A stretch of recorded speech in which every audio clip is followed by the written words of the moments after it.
آتے ہیں ہم آج کے اس لیسن کی جانب۔ سب سے پہلے ہمارے پاس جو حدیث ہے ڈسکشن کے لیے وہ آپ کے سامنے ہے، حدیث نمبر 24، جس میں نے اس کا ٹاپک جو ہے وہ لکھا ہے اللہ تعالیٰ اور اس کے بندوں کے حقوق۔ اس حدیث میں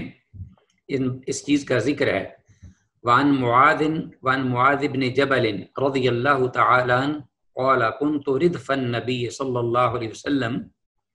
حضرت معاذ بن جبل رضی اللہ تعالیٰ عنہ سے روایت ہے، وہ کہتے ہیں کنت میں تھا ردف النبی، اللہ کے نبی صلی اللہ علیہ وسلم کا ردیف۔ ردیف یعنی میں پیچھے تھا آپ کے، علی حمار، گدے پر بیٹھا ہوا۔ تو ردیف ایک دوسرے کا ردیف ہونا یعنی ایک دوسرے کے آگے پیچھے بیٹھنا سواری پر۔ لیسا، اس طرح اس کیفیت میں کہ لیسا بینی، نہیں تھا میرے درمیان، و بینہ، اور آپ صلی اللہ علیہ وسلم کے درمیان، الا مؤخرۃ الرحل، مگر سواری جو سیٹ ہوتی ہے، اسے کچاوا بھی بولتے ہیں، لکڑی کی، وہ جو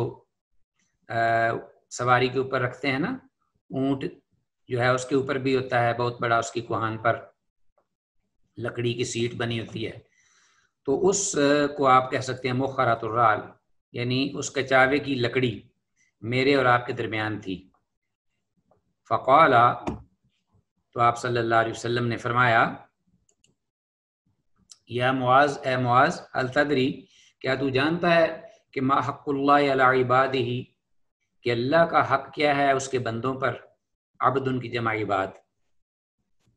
وما حق العباد علی اللہ، اور اسی طرح بندوں کا حق کیا ہے اللہ پر۔ ایک اللہ کا حق ہے بندوں پر کہ بندے وہ فرائض ادا کریں، واجبات، اور ایک پھر یہ ہے کہ بندوں کا حق بھی اللہ پر ہے۔ تو اس میں بالکل الفاظ ایک جیسے ہیں خالق اور مخلوق کے لیے، اللہ اور اس کے بندوں کے لیے۔ قل، تو میں نے کہا، اللہ و رسولہ اعلم، کہ اللہ اور اس کے رسول ہی زیادہ جانتے ہیں۔ آپ نے سوال کیا، حضرت معاذ بن جبل رضی اللہ عنہ نے جواب میں یہ فرمایا، اور یہ سب سے پیارا اور عمدہ جواب ہے۔ اگر سوال کا جواب نہ آتا ہو، علم نہ ہو، تو اس کو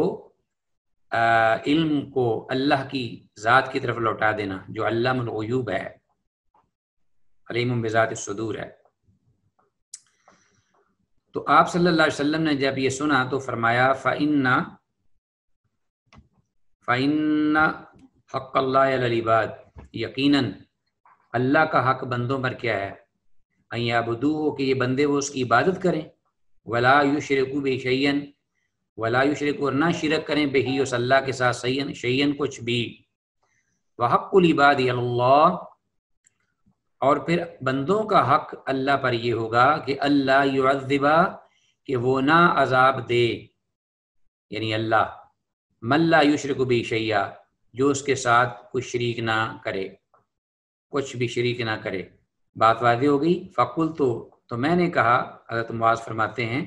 یا رسول اللہ صلی اللہ علیہ وسلم، افلا ابشر بہ الناس، کیا میں اس بات کی لوگوں کو خوشخبری نہ دے دوں، افلا، کیا، پس نہ، ابشرو، میں خوشخبری دے دوں، سنا دوں، بہی، اس بات کی، الناس، لوگوں کو۔ قال، آپ نے فرمایا، لا، نہیں، لا تبشرہم، ان کو خوشخبری مت دے، ان کو خوشخبری نہ دے، فیتکلوا، کہ وہ توکل کر کے بیٹھ جائیں گے۔ تو چونکہ سوال ٹو دی پوائنٹ تھا اور بڑا ہی لمیٹڈ اور مختصر، اور جواب بھی اس کا ایسے ہی تھا، بڑا کمپریہنسو، تو اس سے عام لوگ یہ سمجھ سکتے تھے کہ بس یہی کافی ہے کہ اللہ کی ذات کے ساتھ عبادت نہ، شرک نہ کرو، تو بس آپ کے بیڑے پار، آپ کو کوئی اور عمل کرنے کی ضرورت ہی نہیں ہے۔ تو اب حدیث واضح ہے، اس میں جو ہمارے پاس فوائد اور مسائل ہیں، اس میں ایک تو یہ ہے،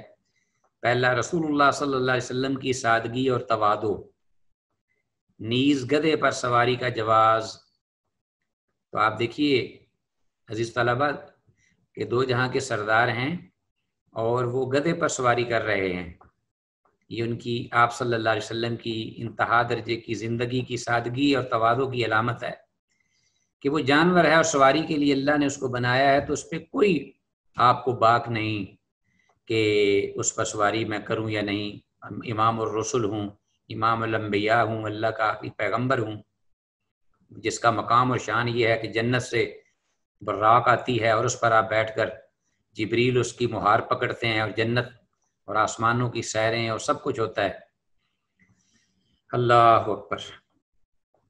دوسرا، ایک سواری پر ایک سے زیادہ افراد کے سوار ہونے کی دلیل، اگر ممکن ہو تو ایک سواری پر، اگر اس سواری پر زیادتی نہ ہو تو بیٹھنے والوں کو کوئی آر نہیں ہونی چاہیے کہ یہ شرعاً اس میں اس کا جواز ہے۔ ایک سے زیادہ افراد جو ہیں وہ ضرورت کے تحت سوار ہو سکتے ہیں۔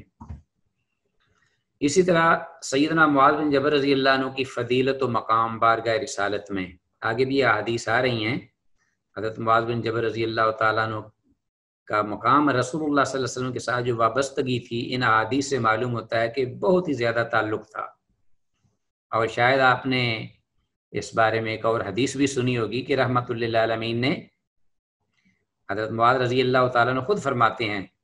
کہ اخذ بیدی، کہ آپ صلی اللہ علیہ وسلم نے میرا ہاتھ پکڑا اپنے دست مبارک میں اور فرمایا واللہ انی لا احبک یا معاذ، واللہ انی لا احبک یا معاذ، اللہ کی قسم ہے معاذ میں آپ سے محبت کرتا ہوں، اللہ کی قسم ہے معاذ مجھے آپ سے پیار ہے۔ اور لا تدعن دبر کل صلاۃ مفروضۃ، تو پھر تم ایسے کیا کرو۔ آپ صلی اللہ علیہ وسلم نے ساتھ ہی ایک نسخہ بھی بتا دیا بڑا ہی پیارا، کہ فرض نماز کے بعد یہ الفاظ، یہ دعا کبھی کہنا نہ چھوڑو، اللہم اعنی علی ذکرک و شکرک و حسن عبادتک۔ تو یہ عزیز طلبہ دعائیں آپ کو یاد ہونی چاہیے۔ یہ انشاءاللہ الگ ٹاپک آئے گا ہمارا باقاعدہ، اس میں ہم اس کو پڑھیں گے۔ بہرحال سر دست یہ پتہ چلا کہ جس کسی کو اللہ کے ساتھ، اللہ کے لیے جس کسی کو محبت ہو، اسے چاہیے کہ وہ اسے بتا دے، جیسا کہ رسول اللہ صلی اللہ علیہ وسلم نے حضرت معاذ کو بتا دیا تھا۔ اپنے اندر پوشیدہ نہ رکھے اس محبت کو، کہے کہ میں اللہ کے لیے تو اسے محبت کرتا ہوں، انی لا احبک فی اللہ۔ آپ صلی اللہ علیہ وسلم نے ایک شخص سے باقاعدہ کہا تھا، جب اس نے کہا کہ مجھے اے اللہ کے رسول اس فلاں شخص جو جا رہے ہیں اس سے محبت ہے، تو آپ نے فرمایا کیا تو نے اس کو بتایا ہے؟ تو یہ کہنے لگے نہیں، میں نے اپنے دل میں ہی چھپائی ہوئی ہے یہ محبت۔ تو آپ صلی اللہ علیہ وسلم نے فرمایا کہ پھر اس کو بتا دو۔ تو پھر انہوں نے جا کر انہیں یہ کہا انی لا احبک فی اللہ، کہ میں تیرے ساتھ محبت کرتا ہوں اللہ کے لیے۔ تو اس پر عمل ہونا چاہیے۔ آئیے آگے، بندوں کا اللہ تعالیٰ پر حق، اس سے مراد یہ ہے اس کی اپنے بندوں پر کرم نوازی اور آدرو محبت و رحمت کے ہے، نہ کہ بطور بدلہ کے کہ اس نے اسے اپنے آپ پر لازم کر لیا ہے۔ یہ معنی نہیں ہے جس طرح کہ اللہ کا حق بندوں پر ہے کہ وہ اس کی عبادت کریں، یہ تو فرض ہے اور یہ تو ان پر واجب ہے، یہ ان پر لازمی ہے، ایمان کا تقاضا ہے، اسلام کا تقاضا ہے، حق بندگی ہے، اگر نہیں کریں گے تو پکڑے جائیں گے۔ لیکن اس کے بالکل برابر انہی الفاظ کے ساتھ اگر وہ اللہ کی عبادت کریں گے تو اس کا مطلب یہ نہیں کہ اللہ نے بھی اپنے آپ پر اسی طرح فرض کیا ہوا ہے کہ اللہ ان کو جہنم سے نجات دیں گے اور انہیں جہنم کا عذاب نہیں دیں گے، بلکہ یہ اللہ کی کرم نوازی ہے بندوں پر۔ اللہ کو کون پوچھ سکتا ہے؟ لا یسأل عما یفعل وهم یسألون، وہ تو پوچھے جائیں گے، اللہ نہیں پوچھا جاتا۔ اللہ تو خالق ارض و سما ہے، اس پر کوئی بھی چیز لازم نہیں، یہ اس کی رحمت اور کرم ہے کہ اس نے یہ الفاظ کہے کہ ایسے ہی ہے کہ جیسے میں اپنے بندے کو ضرور اس کا بدلہ دوں گا، جیسے کہ میں نے اس کو اپنے آپ پر یہ واجب کیا ہوا ہے۔ آگے ہے حدیث نمبر 25، اس کا ٹاپک ہے دعوت و ارشاد کے اصول، اس میں کہ ہم کس طرح دین کی طرف دعوت دیں اپنے دوسرے آڈینس کو۔ کچھ اس میں آداب بھی ہیں۔ وعن انس رضی اللہ تعالی عنہ ان النبی صلی اللہ علیہ وسلم، وہی معاذ بن جبل رضی اللہ تعالیٰ عنہ کی حدیث ہے مختلف الفاظ کے ساتھ، اور اس کے راوی حضرت انس بن مالک ہیں رضی اللہ تعالیٰ عنہ، اللہ کے رسول کے خادم۔ کہ اللہ کے نبی صلی اللہ علیہ وسلم و معاذ اور معاذ بن جبل رضی اللہ تعالیٰ عنہ ردیفہ علی الرحل، اس حال میں کہ معاذ بن جبل رضی اللہ عنہ آپ صلی اللہ علیہ وسلم کے ردیف تھے، سواری پر، پہلے وقت ذکر ہو چکا۔ تو قالا، تو آپ صلی اللہ علیہ وسلم نے اس وقت ایسے وقت میں فرمایا، یا معاذ، اے معاذ، قالا، معاذ رضی اللہ عنہ کہتے ہیں لبیک یا رسول اللہ و سعدیک، حاضر ہوں اے اللہ کے رسول، خدمت اقدس میں آپ کی حاضر ہوں، لبیک و سعدیک، دونوں کا قریباً معنی ایک جیسا ہی ہے، جیسے ہم حق و صداقت کہتے ہیں نا، حق و صداقت کی بات، تو قریب قریب دونوں کا معنی ایک ہی ہے، لبیک و سعدیک، اس میں زیادہ احترام، عزت، وقار کہ میں حاضر بھی ہوں اور خدمت کے لیے بھی حاضر ہوں، تو جو حکم ہو میرے آقا۔ قال، آپ نے فرمایا، یا معاذ، اے معاذ، قال لبیک یا رسول اللہ و سعدیک، دوبارہ وہی الفاظ، قال، پھر رسول اللہ صلی اللہ علیہ وسلم نے تیسری بار فرمایا، یا معاذ، اے معاذ، قال لبیک یا رسول اللہ و سعدیک، ثلاثاً، 3 بار۔ قال، پھر آپ صلی اللہ علیہ وسلم نے 3 بار کہہ کر متوجہ فرمایا، اور پھر فرمایا، ما من احد، سنیے اے معاذ، کہ کوئی بھی ایک شخص، کوئی بھی ایسا شخص نہیں، یشہد، کہ وہ گواہی دے، اللہ الہ الا اللہ وان محمد رسول اللہ، یہ شہادتین، صدقا من قلبی، اپنے سچے دل سے، دل کی سچائی سے مراد ہے اخلاص کے ساتھ، تو اللہ کو علم ہے، اللہ علیم بذات الصدور نے، کہ یہ میری دل سے بات کہہ رہا ہے، کر رہا ہے، یا کہ زبان سے صرف ادا ہو رہی ہے، دل میں نہیں ہے، تو صدق دل سے وہ یہ جب یہ شہادتین کہے گا، الا حرمہ اللہ علی النار، کہ مگر اللہ نے حرام کر دیا اس کو جہنم پر، جہنم کو اس پر حرام کر دیا، اس کو جہنم پر حرام کر دیا، یعنی اللہ نے بچا لیا کہ اللہ جہنم کبھی بھی اس کے قریب نہیں لائیں گے، اللہ اپنے فضل سے، شہادتین کا صدق دل سے اقرار۔ اب دیکھیے عزیز طلبہ، وہی بات آ گئی، یہاں تک اگر معاملہ ہوتا تو بڑے خوش ہوتے سارے بے عمل بد عمل یہ سارے لوگ کہ واہ یہ تو بڑی اچھی بات ہے، ہر چیز کی معافی ہو گئی، شہادتین کی بس گواہی دو اور پھر موجیں کرو۔ نہیں، یہ ایمان کے ساتھ عمل صالح کے بغیر نجات ممکن نہیں۔ قال، فرمایا حضرت معاذ رضی اللہ عنہ نے، یا رسول اللہ، اللہ کے رسول، افلا اخبر به الناس، کیا میں اس کی بابت لوگوں کو خبر نہ دے دوں، فیستبشروا، کہ وہ خوشخبری لے، خوش ہو جائیں گے لوگ، آپ مجھے اجازت دیجیے کہ میں لوگوں کو اس کی خوشخبری سنا دوں۔ قال، آپ نے فرمایا صلی اللہ علیہ وسلم، جو حکیم و حاضر الامہ، اور اس کے امت کے سب سے بڑے داعی، اللہ کی توحید کی اور دین کی طرف دعوت دینے والے، تمام حکمتوں اور مصلحتوں کو جانتے تھے، ادعو الی سبیل ربک بالحکمۃ والموعظۃ الحسنہ وجادلہم باللتی ہی احسن، کہ دعوت دو اور دعوت کے جو طریقے ہیں، اصول ہیں جو لکھے ہوئے کتاب و سنت میں، ان کو ملحوظ رکھو۔ آپ نے فرمایا اذن یتقلوا، اس طرح تو وہ توکل کر بیٹھیں گے، ابھی خبر نہ دو، ابھی دین کی ابتدا ہے، اور لوگ جو ہیں دین سے بہت پیچھے ہیں، غافل ہیں، اور لوگوں کو علم بھی نہیں ہے دین کے معاملے میں ابھی، تو پھر وہ فاخبر بها معاذ عند موته تعثما، تو حضرت معاذ رضی اللہ تعالیٰ عنہ نے پھر اس بارے میں اس بات کو چھپائے رکھا، لیکن فاخبر بها، دل میں پریشانی ضرور تھی کہ یہ بات چھپائی ہوئی ہے، لوگوں کو بتا ضرور دینی چاہیے، کیونکہ رسول اللہ صلی اللہ علیہ وسلم کا یہ فرمان ہے، بلغوا انی ولو آیہ، کوئی ایک بھی آیت ہو میری طرف سے تو وہ بیان کر دو، وہ تبلیغ کر دو۔ تو انہوں نے کہا کہ جب لوگ دین میں زیادہ راسخ ہو گئے اور انہیں حق بات کا تمیز امتیاز ہو گیا، نیک اعمال کی اہمیت کا انہیں ایمان کے ساتھ پتہ چل گیا، ساری نصوص اور احادیث اور قرآن میں اکثر و بیشتر وہ جتنی بھی آیات اور احادیث ہیں ان پر ان کا احاطہ ہوا اکثر پر، تو دین کو سمجھنے لگے، تو پھر حضرت معاذ بن جبل رضی اللہ عنہ نے فرمایا فاخبر بہا، اس بات کے بارے میں انہوں نے خبر دی، حضرت معاذ رضی اللہ عنہ نے عند موتی، اپنے موت کے وقت، تعصماً، گناہ سے ڈرتے ہوئے، بچتے ہوئے، کہ کہیں مجھ پر یہ چیز جو ہے بوجھ نہ بن جائے اور میں اسی طرح لے کے چلا جاؤں، کیونکہ دین حق کو چھپانا بھی تو گناہ ہے۔ فوائد، یہ دیکھیے ریٹن فوائد ہیں، بینیفٹس آپ کے سامنے۔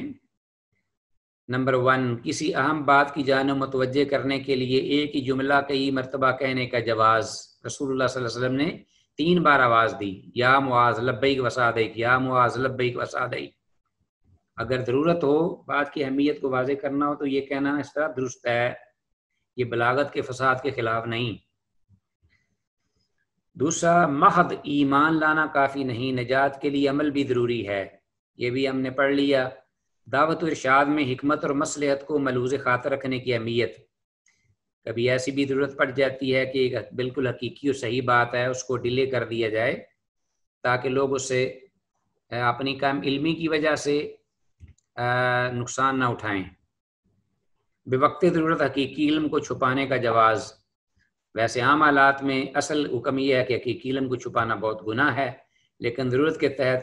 چھپایا جا سکتا ہے، اور پھر جب ضرورت وہ ختم ہو جائے تو پھر اصل حکم آ جائے گا کہ اس علم کو واشگاف بتا دیا جائے۔ آگے عزیز طلبہ ہمارے پاس حدیث 26، صحابہ رضی اللہ عنہم کی آپ سے محبت کی ایک جھلک۔ حضرت ابو ذر غفاری رضی اللہ تعالیٰ عنہ سے، بڑے جلیل القدر صحابی اور بڑے ہی متقی، پرہیزگار، عبادت گزار اور گناہوں سے ڈرنے والے اور بڑے ہی خاکسار اور بڑے ہی سادہ مزاج، دنیا سے بھاگنے والے، یہ وہ ہستی ہیں رحمت للعالمین کے بڑے پیارے صحابی، بڑے معروف۔ قال، فرماتے ہیں، اتیت النبی صلی اللہ علیہ وسلم، میں اللہ کے نبی صلی اللہ علیہ وسلم کے پاس آیا، اس حال میں کہ وعلیہ، کہ آپ کی ذات اقدس پر ثوب ابید، سفید کپڑا تھا، چادر تھی، وہو نائم، اور اس حال میں کہ آپ سو رہے تھے، سفید چادر اوڑھ کر سو رہے تھے۔ ثم اتیتہ، پھر میں نے کہا کہ آپ سو رہے ہیں، آپ بے آرام ہو جائیں گے، واپس چلا گیا۔ تو کسی دوسرے بڑے کا جب وہ آرام کر رہا ہو تو اس کے آرام کا خیال، اگر بات ڈیلے ہو سکتی ہے، کام بعد میں بھی ہو سکتا ہے، ایمرجنسی معاملات تو ایک الگ ہیں، لیکن اگر عام صورتحالوں کے بعد میں بھی بات ہو سکتی ہو تو پھر جائز ہے کہ ایک دوسرے کا، بڑے کا خیال رکھا جائے، اس کے احترام کا، عزت کا، آرام کا۔ چلے گئے۔ پھر فرماتے ہیں کہ ثم اتیت، میں پھر آیا آپ کے پاس دوبارہ، کہ اب آپ جاگ چکے ہوں گے، وقد استیقظ، اور تحقیق آپ صلی اللہ علیہ وسلم بیدار ہو چکے تھے۔ فقال، جب انہوں نے دیکھا کہ ابو ذر آئے ہیں تو رسول اللہ صلی اللہ علیہ وسلم کوئی بھی چانس مس نہیں کرتے تھے کہ اپنے صحابی آئے ہیں، میرے ساتھ بیٹھے ہیں، سواری پر بیٹھے ہیں، میرے ساتھ ملاقات کی ہے انہوں نے، تو سب سے پہلے رحمت للعالمین، اس امت کے بڑے ناصح اور مبلغ اور داعی، بشیر نذیر، سب سے پہلے امت کی بھلائی فرماتے، انہیں کوئی بات کہتے دین کی۔ اور یہ سب سے بڑا عزیز طلبہ ہمارا ایک دوسرے کے لیے یہ ہے عطیہ یا گفٹ، کہ ہم دین کی بات کسی دوسرے کو بتائیں۔ وہ حال یہ ہے کہ ہر وقت 24 گھنٹے بس دنیا کی بات ہوتی ہے اور کمائیوں کی بات ہوتی ہے، فلاں کا جو ہے اس کی کتنی انکم ہے، فلاں اس کے پاس کتنا پیسہ ہے، دولت ہے، میں بھی اسی طرح گھسیٹ کر وہ دولت جمع کر لوں، بس یہ چیزیں ہوتی ہیں، یہی پلاننگ ہوتی ہے۔ تو رحمت للعالمین کی بارگاہ میں صحابہ اکرام اور آپ، ان کا مشن صرف دین تھا، دین کی باتیں۔ آپ صلی اللہ علیہ وسلم نے حضرت معاذ کو جس طرح فرمایا، سواری پر تھے، آپ نے انہیں نصیحت فرمائی، اسی طرح حضرت ابو ذر غفاری آ گئے، فرمایا ما من عبد، اے ابو ذر غفاری رضی اللہ عنہ، کوئی بھی ایسا بندہ نہیں، ما من عبد، بندوں میں سے، ما نہیں ہے من عبد، بندوں میں سے کوئی بندہ یا شخص، قال، جو یہ کہے لا الہ الا اللہ، ثم مات، پھر فوت ہو جائے، علی ذالک، اسی عقیدے پر، اسی بات پر، الا دخل الجنہ، مگر وہ جنت میں داخل ہو جائے گا۔ سبحان اللہ۔ وہی بات رسول اللہ صلی اللہ علیہ وسلم فرما رہے ہیں، توحید، اس کی اہمیت، فضیلت، شہادتین کی اہمیت، کہ آپ چونکہ شرک پر لوگ تھے نا بہت زیادہ، تو دین کی ابتدا جب ہوئی تو اس وقت بہت زیادہ ضرورت تھی اس بات کی کہ جو ان کے دل و دماغ میں بت رچے ہوئے تھے وہ کسی طرح نکالے جائیں، ان کی جڑیں جو ہیں وہ کینسر کی طرح ان کے جسم و جان اور رگ رگ میں، خون میں وہ شرک کی کہ تیرے کلمہ توحید منہ زبان پہ کلمہ توحید آ تو سکتا ہے، تیرے دماغ میں بت خانہ ہو تو کیا کہیے۔ تو رحمت للعالمین نے نشتریں چلا چلا کے ان کا جو آپریشن کر کر کے ان کو صاف کیا ان شرک کی علائشوں سے، اور تو اس لیے اس قسم کی بار بار آپ کے فرمودات آپ کے سامنے ہیں۔ کل تو حضرت ابو ذر غفاری رضی اللہ عنہ نے جب یہ بات سنی تو میں نے پہلے بات بتایا کہ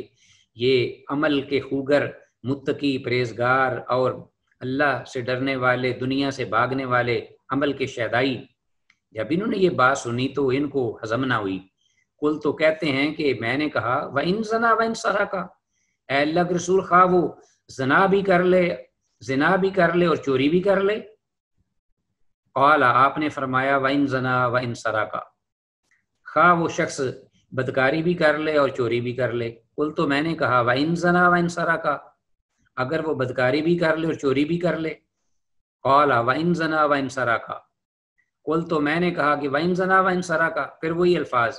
میں نے پھر کہا کہ اللہ کے رسول کیا وہ زنا کرنے کے باوجود اور چوری کرنے کے باوجود وہ جنت میں داخل ہو جائے گا؟ وَإِن زَنَا، قال، آپ نے فرمایا تیسری بار وَإِن زَنَا وَإِن سَرَقَ عَلَىٰ رَغْمِ أَنْفِ أَبِي ذَرٍ، ابو ذر کی ناک خاک آلود ہو کہ خواہ وہ زنا بھی کر لے، بدکاری بھی کر لے، چوری بھی کر لے، تو پھر بھی وہ جنت میں چلا جائے گا۔ وَقَانَ ابو ذر، اور بعد میں عزیز طلباء حضرت ابو ذر رضی اللہ عنہ کو پیغمبر کی یہ ادا اتنی پیاری لگی کہ فرماتے ہیں کہ جب بھی یہ حدیث بیان کرتے تھے، روایت کرتے تھے، وَقَانَ ابو ذر اذا حدث بها، جب بھی وہ بات کرتے اس حدیث کی، قال، وہ یہ ضرور کہتے وَإِن رَغِمَ أَنْفُ أَبِي ذَرٍ، کہ وہ خواہ بدکاری کر لے، چوری کر لے، اگر اس نے لا الہ الا اللہ کہہ دیا اور اسی پر اس کی موت آ گئی تو وہ جنت میں جا کے رہے گا۔ تو ساتھ یہ بھی کہتے کہ وَإِن رَغِمَ أَنْفُ أَبِي ذَرٍ، خواہ ابو ذر چاہے نہ چاہے، ابو ذر اس کو ناپسند کرے یا پسند کرے، تو ابو ذر کی پرواہ نہیں ہے۔ وَإِن رَغِمَ أَنْفُ أَبِي ذَرٍ، تو حضرت ابو ذر رضی اللہ عنہ حدیث بیان کرتے ہوئے یہ الفاظ بھی ذکر کیا کرتے تھے اپنے بارے میں جو پیغمبر نے بیان کیے تھے۔ فوائد،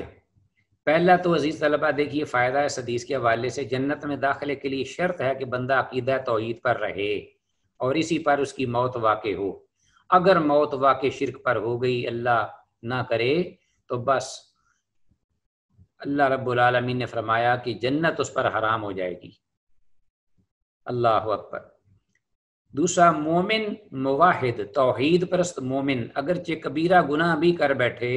تو وہ بالآخر جنت میں داخل ہو جائے گا،